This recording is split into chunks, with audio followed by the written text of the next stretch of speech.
क्या तुमने भी इस साल की शुरुआत में बड़े बड़े रेजोल्यूशन लेके फिर पूरी मोटिवेशन के साथ 7-8 दिन मेहनत करने के बाद अब इनकंसिस्टेंट हो गए हो? तो जो हुआ है उसे भूल जाओ, क्योंकि अभी भी इस साल को खत्म होने में 11 महीने से ज्यादा वक्त पड़ा है, जो है अराउंड 8160 घंटे। और इतना टाइम तुम्हारे गोल्स और रेजोल्यूशंस को कंप्लीट करके तुम्हारा कमबैक करने के लिए इनफ है। तुम्हें सिर्फ डिसिप्लिन की जरूरत है। You don't need talent. You need discipline. For me, what discipline means is I have promised myself कि मैं ये करूँगा, मैं करूँगा। The consistency of work.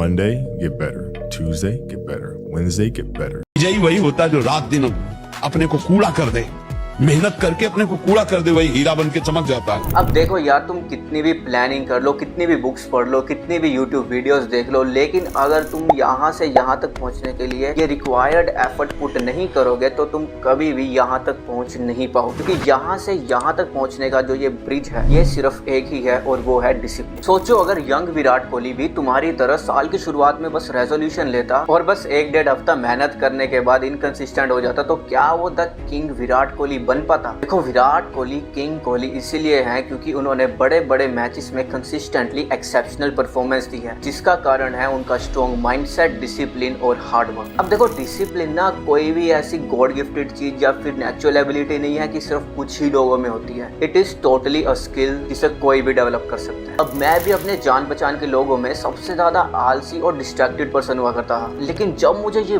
बात समझ में आ गई ना कि ओनली एक्शन मैटर्स, कि यहाँ से यहाँ तक पहुँचने का सिर्फ एक ही ब्रिज है जो है डिसिप्लिन, तब मैंने धीरे धीरे करके, I don't want to sound arrogant, but खुद को बहुत ही डिसिप्लिन पर्सन बना लिया। और जो मैं तुम्हें 21 डेज चैलेंज देने वाला हूँ वो भी कोई एक से डबल वाली स्कीम नहीं है कि भाई तुम 21 दिन में पूरी तरह बदल जाओगे। That's impossible. ये 21 डेज चैलेंज का एक ही ऑब्जेक्टिव है कि तुम्हारी डिसिप्लिन की स्किल को डेवलप करना, ताकि तुम पूरा साल डिसिप्लिन में रह सको और अपना कमबैक कर सको। अब अगर तुम सच में अपना कमबैक करना चाहते हो और उसका प्राइस भी पे करने के लिए रेडी हो तो ही इस वीडियो को देखना, वरना तुम यहाँ से जा सकते हो। Now if you have stayed to watch this video, congratulations bro, तुमने अपने कमबैक का पहला स्टेप उठा लिया। देखो, ये 21 डेज चैलेंज ना बहुत ही सिंपल है। तुम्हें हर रोज नेक्स्ट 21 डेज के लिए 3 चीजें करनी ही करनी है। पहला है तुम्हारी स्टडी से रिलेटेड, कि तुम्हें डेली 1.5 आवर्स के 2 डीप स्टडी सेशंस लगाने ही लगाने, नो मैटर व्हाट। कि कितना भी बोरिंग लगे, कितना भी मुश्किल लगे, तुम्हें सोने से पहले 2 1.5 आवर्स के स्टडी सेशंस कंप्लीट करने ही होंगे। वैसे बेस्ट रहेगा कि तुम सुबह उठते ही ये कंप्लीट कर लो, ताकि सारा दिन तुम्हारा माइंड फ्री रहे। दूसरी जो चीज तुम्हें करनी है वो है एटलीस्ट 20 मिनट्स की एक्सरसाइज, जिसमें तुम पुशअप करो, स्क्वाट्स करो, स्पाटे मारो, तुम रनिंग करो, जॉगिंग करो, साइकिलिंग करो, कुछ भी करो, एंड इवन योगा भी करो, कोई बात। अब अगर किसी ने कहा ना कि मैं तो 20 मिनट के लिए शवासन करूंगा, तो बेटा आप उल्टे होके करना, इससे मैं आपका करियर भी बनवा देंगे। पता क्या, लोग ना एक्सरसाइज को बहुत ही हल्के में लेते हैं, क्योंकि वो ये नहीं जानते कि एक्सरसाइज के फायदे क्या हैं। अच्छा, आप एक एग्जांपल लगा के चलते हैं कि एक बच्चा ना दिन के 6 घंटे पढ़ाई करता है, उसके बाद थोड़ी देर ब्रेक के बाद सारा दिन आराम करता है। अब दूसरी ओर एक और बच्चा है, वो भी दिन में 6 घंटे पढ़ाई करता है, लेकिन थोड़ी सी ब्रेक के बाद वो 1.5-2 घंटे के लिए जिम चला जाता है। अब over the period of time जो ये वाला बच्चा है ना, इसके एनर्जी लेवल्स डाउन होने लग जाएंगे और ये पढ़ाई में मेहनत इसकी कम होने लग जाएगी। लेकिन जो ये वाला बच्चा है, ओवर द टाइम इसके एनर्जी लेवल्स बढ़ने लग जाएंगे और पढ़ाई में इसकी मेहनत भी बढ़ने लग जाएगी। अब एनर्जी लेवल्स की बात निकली है तो मैं एक बहुत ही इंपॉर्टेंट चीज तुम्हें बता देता हूँ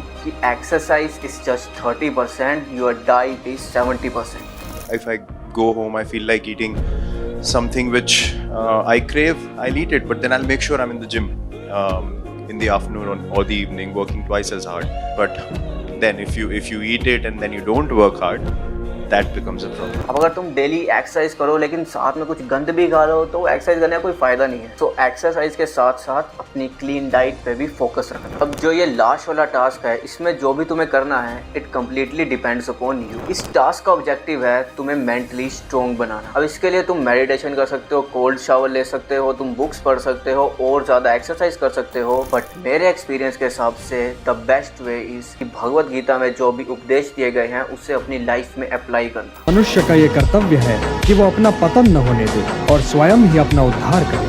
कर्मण्येवाधिकारस्ते मा फलेषु कदाचन मा कर्मफल हेतुर्भु मा ते संगोस्त्व कर्मणि। परमात्मा के दर्शन करने हेतु अपनी आंखों पर बंधे लालसा, अहंकार, क्रोध, और पूर्वाग्रह की पट्टियों को उतारना होता है। देखो, भगवत गीता में जो ज्ञान है ना, वो आपको और किसी बुक में नहीं मिलेगा। अब अगर स्टार्टिंग में तुम्हें भगवत गीता पढ़नी मुश्किल लग रही है, तो तुम ऐसे कर सकते हो कि जो भी सीरियल्स है ना, उसमें जो भी गीता का ज्ञान दिया गया है, तुम वो वाली वीडियोस देख सकते हो। पर सिर्फ उसी चीज पे रिलाई मत करना, क्योंकि सीरियल्स में भगवत गीता का सिर्फ 10 to 15% ही नॉलेज दिखाया हुआ है। एक बार वीडियोस कंप्लीट हो जाए या फिर बीच में तुम्हारा मन करे, तो फिर बुक उठा के उसे पढ़ना शुरू कर देना। अब बस ज्ञान लेना और उसे समझना ही नहीं है, उसे अपनी लाइफ में अप्लाई भी करना है, क्योंकि तभी ही तुम्हारा जो माइंडसेट है वो भगवत गीता के अकॉर्डिंग बनना शुरू हो जाएगा। और अगर तुम्हारा माइंडसेट भगवत गीता के अकॉर्डिंग बन गया, कभी भी ऐसे जो डाउन फील कर रहे हो ना, ऐसी सिचुएशन कभी दोबारा आएगी ना, तो ऐसे मोटिवेशनल वीडियोस देखने नहीं आओगे तुम खुद ही सोल्यूशन निकाल के आगे बढ़ोगे। So that's it.